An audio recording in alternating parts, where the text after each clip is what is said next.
Hello friends, welcome to my channel. అందరూ ఎలా ఉన్నారండి? అందరూ బాగున్నారు. ప్రతి ఒక్కరికి ఎంతగానో ఉపయోగపడి మీరు ఇంతవరకు ఎక్కడ చూడని ఎవరూ చెప్పని యూజ్ఫుల్ కిచెన్ టిప్స్ అయితే ఈ వీడియోలో షేర్ చేయబోతున్నాను. టిప్స్ అయితే చాలా ఉపయోగకరంగా ఉంటాయి. మిస్ చేయకుండా చూడండి. ఇంకా ఫస్ట్ టిప్ అయితే తెలుసుకుందాము. ప్రతి ఒక్క ఆడవారికి టిప్ చాలా బాగా యూజ్ అవుతుందండి. సో ఎప్పుడోకప్పుడు ప్రతి ఒక్కరు కూడా ఇది ఫేస్ చేసే ఉంటారు, ఆడవారు ముఖ్యంగా. ఎప్పుడైనా మనం మేకప్ వేసుకునేటప్పుడు లేదంటే ఫేస్కి ఏమైనా క్రీమ్స్ అనేవి కూడా వేసుకునేటప్పుడు బై మిస్టేక్ మన బట్టల మీద గట్టును పడిపోయి మరకలు అంటేసుకుంటూ ఉంటాయి కదండి. ఒకవేళ మన బట్టల మీద ఈ ఫౌండేషన్ మరకలు కానీ పడ్డాయి అనుకోండి, క్లీన్ చేయడం చాలా కష్టమండి. ఇంక ఇవి క్లీన్ చేయలేక చాలామంది పక్కన పడేస్తూ ఉంటారు. ఇలా ఫౌండేషన్ మరకలైనా లేదంటే బొట్టు తిలకం ఇటువంటివన్నీ కూడా అంటుకుపోతూ ఉంటాయి కదండి. వీటిని ఈజీగా ఇలా మనం నానబెట్టి రుద్దే పని లేకుండా సింపుల్గా ఇలా క్లీన్ చేసేయచ్చు. ఎక్కడైతే మనకి మరకలు పడ్డాయో అక్కడ ఈ విధంగా నేనైతే ఆల్రెడీ ఒక కర్చీప్ తీసుకొని అందులోన ఫౌండేషన్ అనేది వేసానండి. పూర్తిగా ఆరిన తర్వాత మీకు క్లీన్ చేసి చూపిస్తున్నాను. ఈ మరక వేసిన దగ్గర నేనైతే కొంచెం బేకింగ్ పౌడర్ని అయితే వేసాను. బేకింగ్ సోడా ఉన్నా వేసుకోవచ్చు, బేకింగ్ పౌడర్ని వేసుకోవచ్చు. ఆ తర్వాత మనము సాల్ట్ అనేది యాడ్ చేస్తూ ఉంటాం కదండి కూరల్లోన, వంటకు యూజ్ చేసే సాల్ట్. దాన్ని కూడా ఒక టీ స్పూన్ వరకు కూడా వేసేసుకొని కొంచెం నీటిని చిలకరించేసుకొని ఈ విధంగా చేత్తో కానీ లేదంటే ఒక బ్రష్తో కానీ నానబెట్టే పని లేకుండా ఇలా జస్ట్ కొన్ని సెకండ్లోనే రుద్దామనుకోండి మొత్తం కూడా క్లియర్ అయిపోతుందండి.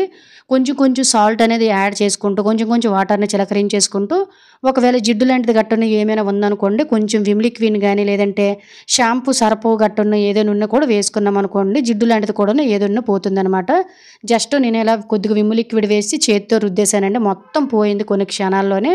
ఒకసారి వాష్ చేసి కూడా మీకు చూపిస్తానండి. సో ఇలా మనం ఎక్కడైతే మరక ఉందో అక్కడ జస్ట్ 2 చేతులతోటి ఈ విధంగా రుద్దేశామనుకోండి ఎక్స్ట్రా మరక అంతా పోతుంది. తర్వాత మనం ఎలానే ఉతుకుతాం కాబట్టి నార్మల్ స్టేజ్లోకి డ్రెస్ అయితే డ్రెస్ ఏదైనా కూడా మనకంటిందంతా పోతుందండి. చివర్లో మీరే చూసి ఆశ్చర్యపోతారు. ఎప్పుడైనా ఇటువంటి బొట్టు కానీ లేదంటే కాఫీ మరకలు, టీ మరకలు, ఇటువంటి ఫౌండేషన్ మరకలు ఏవైనా కూడా క్లీన్ చేయాలనుకున్నట్లయితే సింపుల్, ఎక్కువ రుద్దే పని లేకుండా ఇలా జస్ట్ క్షణాల్లోనే క్లీన్ చేసేయండి.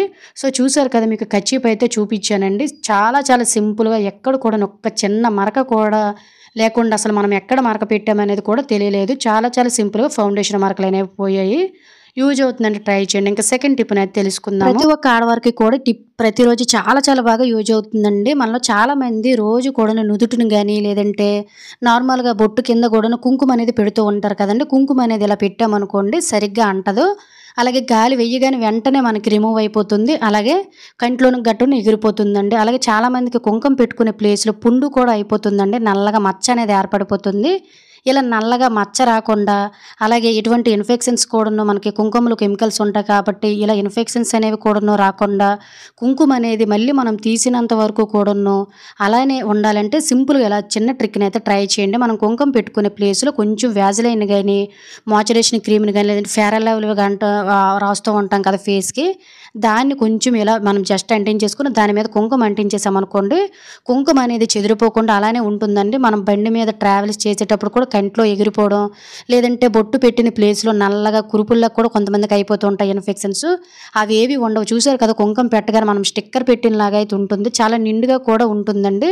కొంతమంది మగవారు కూడా పెట్టుకుంటూ ఉంటారు నుదుటిని. జస్ట్ ఇలా వ్యాజిలైన్ కానీ ఏదైనా అప్లై చేసేసుకొని కొంచెం ఈ విధంగా అప్లై చేసి చూడండి. చక్కగా మనకి కుంకుమ అనేది మళ్ళీ మనం క్లీన్ చేసినంత వరకు అదే విధంగా నిండుగా ఉంటుంది. యూజ్ అవుతుందంటే ట్రై చేయండి. ఇంకా మూడో టిప్ని అయితే తెలుసుకుందాం. మనం ప్రతిరోజు కూరలోనే ఎండుమిర్చి అనేది వాడుతూ ఉంటాం కదండి. ఒకేసారి మనం కేజీ కానీ 2 కేజీలు కానీ స్టోర్ చేసుకునేటప్పుడు కొన్ని రోజులకి లోన డొల్లగా అయిపోయి బూజు పెట్టేస్తూ ఉంటుంది కదండి. అసలు కారం కూడా ఉండదు. అలాగే ఎండుమిర్చి అనేవి మనకి కలర్ కూడా చేంజ్ అయిపోయి త్వరగా పాడైపోతూ ఉంటాయి అన్నమాట. ఇలా సంవత్సరమైన కూడాను ఎండుమిర్చి కలర్ అనేది చేంజ్ అవ్వకుండా వీటిలోని ఉండే కారం అనేది తగ్గిపోకుండా ఏ విధంగా స్టోర్ చేసుకోవాలనేది అయితే తెలుసుకుందాం. ఎప్పుడైనా ఎండుమిర్చి అనేది మనము ఎక్కువ రోజులు స్టోర్ చేసుకోవాలనుకున్నట్లయితే సింపుల్గా ఇలా ఒక కళాయిలోన కాడలు అవన్నీ ఏవి లేకుండా చిన్న కాడలు ఉంటే పర్వాలేదండి, పెద్ద ఉంటే ఇడ్చేయండి. ఆ తరువాత స్టవ్ మీద పెట్టేసుకొని కొద్దిగా వేగనివ్వండి క్రిస్పీగా అయినంత వరకు. అలాగే ఫ్రెండ్స్, ఇంకొక చిన్న రిక్వెస్ట్ అండి, ఇంకా మీరు ఎవరైనా మన ఛానల్ సబ్స్క్రైబ్ చేసుకోలేకపోతే ప్లీజ్ సబ్స్క్రైబ్ చేసుకొని పక్కనున్న బెల్ ఐకాన్ ఆల్ యాక్టివేట్ చేసుకోండి. అలాగే వీడియో కనుక నచ్చినట్లయితే ప్లీజ్ ఒక లైక్ చేసి ఇటువంటి యూజ్ఫుల్ టిప్స్ని మీ ఫ్రెండ్స్ అండ్ ఫ్యామిలీకి షేర్ చేయడం అయితే మర్చిపోకండి. ఈ విధంగా కొంచెం ద్వారగా వేపేసుకొని చల్లారిన తర్వాత చక్కగా ఇలా ఒక బాక్స్‌లోని వేసేసుకొని స్టోర్ చేసుకొని చూడండి. ఫ్రిడ్జ్‌లో అయినా మీరు పెట్టేసుకోవచ్చు. లేదంటే నార్మల్‌గా కిచెన్‌లోనైనా కూడా పెట్టేసుకోవచ్చండి.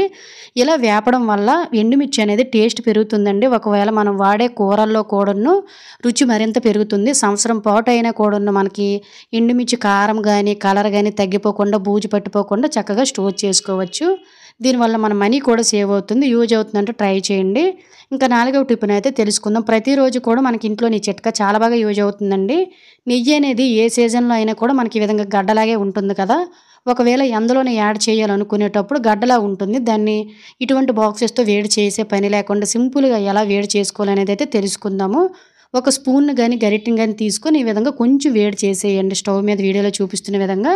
ఆ తరువాత ఆ స్పూన్‌ని ఈ విధంగా మనం నెయ్యి బాక్స్‌లో పెట్టినా, నెయ్యి సీసాలో గాని పెట్టినా, లేదంటే మనకు కావాల్సిన స్పూన్ వరకు కూడాను ఈ విధంగా నెయ్యిని పెట్టామనుకోండి, ఎంత గడ్డలాగున్న నెయ్యి అయినా కూడాను చిటికెలోనే కరిగిపోతుందండి. జస్ట్ ఒక స్పూన్ వేడి చేసి నెయ్యి బాక్స్‌లోని పెట్టడం వల్ల నెయ్యి అంతా కూడా కరిగిపోతుంది. ఆ తర్వాత మనకి ఎంత కావాలో అంత చక్కగా యాడ్ చేసుకోవచ్చనమాట. దీనివల్ల మన టైము సేవ్ అవుతుంది. మనీ కూడా సేవ్ అవుతుందండి. ఇలా గడ్డలా ఉండడం వల్ల మనము వాడేదానికంటే ఇంకా ఎక్కువగా వాడేస్తూ ఉంటాం. నెయ్యి కూడా చాలా త్వరగా అయిపోతుంది కాబట్టి సింపుల్‌గా ఇలా మనకి ఎప్పుడు కావాలంటే సింపుల్‌గా అప్పటికప్పుడు వేడి చేసేసుకోవచ్చనమాట నెయ్యిని. యూజ్ అవుతుందంటే ట్రై చేయండి. ఇంకా 5వ టిప్‌నైతే తెలుసుకుందామండి. ఈ టిప్ కూడా మన కిచెన్‌లోన రెగ్యులర్‌గానే యూజ్ అవుతుంది. కరివేపాకు అనేది ప్రతిరోజు కూరలో వండుతూ ఉంటాం కదా! కరివేపాకు అనేది మనకి నెల రోజులైనా కూడా పాడైపోకుండా ఏ విధంగా స్టోర్ చేసుకోవాలనేదైతే తెలుసుకుందాము. ఈ విధంగా వెడల్పుగా ఉండే బాక్స్‌ని తీసుకొని అడుగునైతే టిష్యూ పేపర్‌ని వేసుకోండి తడి లేకుండా. సో, ఈ విధంగా మనలో చాలామంది కూడాను కరివేపాకును ఒకేసారి రెబ్బలు మొత్తం కూడా పట్టుకొని లాగేస్తూ ఉంటారండి. దీనివల్ల ఆకులనేవి నలిగిపోతూ ఉంటాయి. అలా కాకుండా ఏ పాయకి ఆ పాయ ఈ విధంగా మనము రెబ్బల్ని విరచడం వల్ల ఆకులనేవి ఫ్రెష్‌గా వాడిపోకుండా ఉంటాయన్నమాట. అలాగే మనలో చాలామంది కూడాను ఆకులంటే కరివేపాకును గట్టును ముందే కడిగేసి స్టోర్ చేస్తూ ఉంటారు. ఇలా కడగడం వల్ల ఆకులనేవి మనకి కుళ్ళిపోయి చాలా త్వరగా పాడైపోతాయి. ముందు ఎప్పుడు కడగకూడదండి. ఎప్పటికప్పుడు మనం వాడుకునేటప్పుడు ముందు కడుక్కుంటే సరిపోతుంది. కరివేపాకు కుళ్ళిపోకుండా చెమ్మ పట్టకుండా ఉండాలంటే కొన్ని టిష్యూ పేపర్స్‌ని ఈ విధంగా చిన్న చిన్న పీసెస్‌గా కట్ చేసేసుకొని కరివేపాకు మధ్యలోని ఈ విధంగా పెట్టామనుకోండి, నెల రోజులైనా కూడాను మనకి ఫ్రిడ్జ్‌లోన కరివేపాకు అనేది అస్సలు మాడిపోవడం గానీ, వాడిపోవడం లేకుండా చాలా చాలా ఫ్రెష్‌గా స్టోరేజ్ ఉంటుంది. యూజ్ అవుతుందంటే ట్రై చేయండి. ఇంకా 6వ టిప్‌నైతే తెలుసుకుందాం. మనలో చాలా మందికి కూడాను ఆడవారికి అన్‌వాంటెడ్ హెయిర్ అనేది వచ్చేసి చాలా ఇబ్బంది పడుతూ ఉంటాం కదండీ! అలాగే ఫేస్ మీద కూడాను మచ్చలు లాంటివి గట్టా వచ్చేసాయనుకోండి, అవి అస్సలు తగ్గవు. వీటిని ఇంట్లోనే ఈజీగా ఎలా తగ్గించుకోవాలనేదైతే తెలుసుకుందాము. చాలా చాలా హోమ్ రెమెడీ అండి ఇది. దీనికోసం ఒక 2, 3 స్పూన్ల వరకు కూడా మిల్క్‌ని తీసుకొని ఇందులోనే 1.5 స్పూన్ వరకు గోధుమ పిండి, అలాగే కొంచెం పసుపు, ఒక అర టీ స్పూన్ వరకు కూడా షుగర్‌ని అయితే యాడ్ చేసేసుకొని ఈ విధంగా కొంచెం మిక్స్ చేసుకోండి. ఎవరైతే ఈ అన్‌వాంటెడ్ హెయిర్‌తో బాధపడుతున్నారో, అలాగే చాలామందికి కురుపులు వచ్చేసిన తర్వాత ఆ మరకలనేవి ఉండిపోతూ ఉంటాయండి. ఎండ వల్ల కూడాను మనకు కొంచెం పిగ్మెంటేషన్ అనేది గట్టా వచ్చేస్తుంది. అదంతా కూడా పోతుందండి. Natural home remedy. ఆ తర్వాత ఒక పావు టీ స్పూన్, అర టీ స్పూన్ వరకు కూడా నెయ్యిని యాడ్ చేసుకోండి. నెయ్యి లేనట్లయితే మీరు కోకోనట్ ఆయిల్‌ని కూడాను చక్కగా ఆవాల నూనె లాంటివి కూడాను యాడ్ చేసుకోవచ్చు. గోధుమ పిండి అనేది మన స్కిన్ మీద ఉండే హెయిర్‌ని రిమూవ్ చేయడానికి, స్కిన్‌ని బ్రైట్‌గా, వైట్‌గా చేయడానికి చాలా బాగా యూజ్ అవుతుందండి. వీక్లీ కూడాను దీన్ని మనం చేతికి గానీ, లేదంటే నల్లగా అయిపోయిన ప్లేసుల్లోన మెడకి గానీ, లేదంటే ఫేస్ మీద గానీ అప్లై చేసేసామనుకోండి, ఇది పూర్తిగా డ్రై అయిపోనివ్వాలండి. పూర్తిగా ఎండిపోయిన తరువాత చక్కగా ఇలా ఆపోజిట్ డైరెక్షన్‌లోన చక్కగా మనం ఇలా పామ్‌తో రఫ్ చేసామనుకోండి, ఫేస్ మీద ఉండే మురికి గానీ పోతుందండి. అలాగే కొంతమంది స్కిన్ హోల్స్‌లో ఉంటాయి కదా! అవి కూడా రికవర్ అవుతాయి. స్కిన్ మీద ఉండే అన్‌వాంటెడ్ హెయిర్ అంతా కూడా రిమూవ్ అయిపోతుందనమాట. ఇలా మీరు వీక్లీ ఒకసారి ట్రై చేసి చూడండి. ఫేస్ కూడా చాలా బ్రైట్‌గా తయారవుతుంది. అన్‌వాంటెడ్ హెయిర్, మచ్చలాంటివి కూడా పోతాయి. శుభ్రంగా వాష్ చేసుకున్న తర్వాత మీరే రిజల్ట్ అనేది అబ్జర్వ్ చేస్తారండి. డిఫరెంట్ అనేది కొన్ని రోజుల్లోనే మీకే యూజ్ అవుతుంది. ఎవరైనా ట్రై చేయొచ్చు. ఎటువంటి సైడ్ ఎఫెక్ట్స్ కూడా ఉండవు. యూజ్ అవుతుందంటే తప్పకుండా ట్రై చేయండి. సో, ఇది ఫ్రెండ్స్ ఈరోజు వీడియోలో టిప్స్. టిప్స్ గనుక యూజ్ అయినట్లయితే please like, share, subscribe my channel. Thank you for watching. By by.